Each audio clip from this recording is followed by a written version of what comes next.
ఓట్ల కోసం, గెలుపు కోసం ఎన్నో ఉచిత పథకాలు ప్రకటించినటువంటి గత 10 సంవత్సరాల ప్రభుత్వం. ఈ ప్రభుత్వంలో కళ్యాణ లక్ష్మి, షాదీ ముబారక్ అనే రకరకాలుగా కొన్ని ఉచిత పథకాలు ప్రకటించడం జరిగింది. ఆ ఉచిత పథకాలు సుమారు ఒక 100 రూపాయలు ఇవ్వాలి అనుకుంటే దానికి 25% దారి ఖర్చులు అవుతాయి. అసలు దరఖాస్తుదారులకు, అసలు షాదీ ముబారక్ వాళ్లకు దొరికేది 75%, 75 రూపీస్. ఈ మధ్యలో ఎన్నో కారోబార్లు కావాలి, చెప్పులు అరిగేటట్టు తిరగాలి. ఈ మధ్యలో నానా క్వశ్చన్లు వేస్తుంటారు దానికి సంబంధించినటువంటి ఆఫీసర్లు, కారోబార్లు.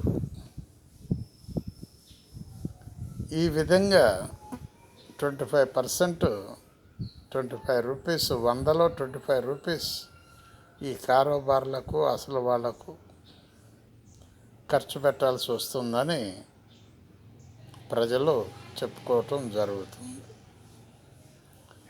మరి ఈ విధంగా ఉంటే ప్రభుత్వం ఎంత ఇచ్చినట్టు లెక్కలోకి పోతుంది.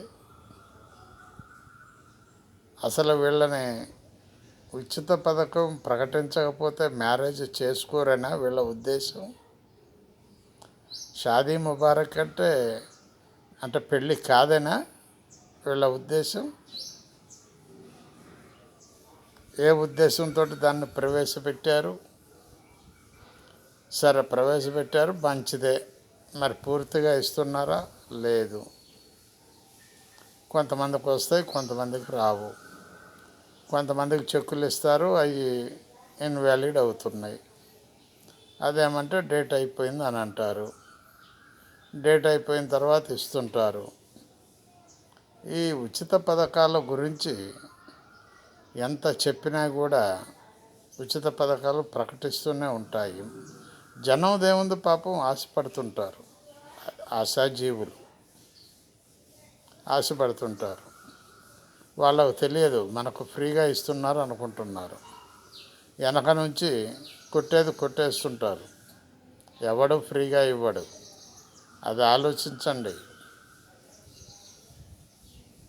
షాదీ ముబారక్ అంటారు, కళ్యాణ లక్ష్మి అంటారు, ఉచిత కరెంట్ అంటారు,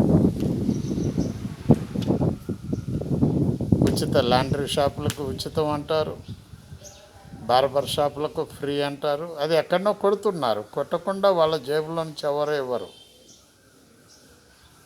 తెలంగాణ ప్రభుత్వం లోటు బడ్జెట్ చూపించినందువలన కాంగ్రెస్ ప్రభుత్వం నీళ్ళల్లో ఉండి కూడా చేప ఏ విధంగా నీళ్లు లేకపోతే కొట్టుకుంటుందో ఆ విధంగా కొట్టుకుంటుంది కాంగ్రెస్ ప్రభుత్వం. అయినా నెట్టుకొస్తూనే ఉన్నది. ఇది కాంగ్రెస్ ప్రభుత్వానికి ఒక సవాలుగా ఉన్నది. అవతల కూలేశ్వరం ప్రాజెక్టు కూలింది అని అంటే సరే, కూలింది, నాగార్జున సాగర్ కూలలేదా అని కేసీఆర్ గారు చెప్పడంలో మంచి పద్ధతి. అది ఆ విధంగా అనవచ్చు. అవతల అది కూలింది, ఇది కూలింది, ఇది కూడా కూలింది అనవచ్చు, తప్పేం లేదు. అసలు కూలలేదు, కాంగ్రెస్ వాళ్ళే బాంబులు పెట్టారని కొంతమంది మాటలు మాట్లాడారు. ఇప్పుడు వాళ్ళ సంగతి ఏమైంది? కేసీఆర్ స్వయంగా ఒప్పుకుంటున్నాడు. కానీ బాంబులు పెట్టారు, పడగొట్టారు, అన్నీ పిచ్చి పిచ్చి మాటలు మాట్లాడుకోవటం జరుగుతుంది. ఇది రాజకీయ నాలెడ్జ్ లేదు అక్కడ అని అంటున్నారు ప్రజలు.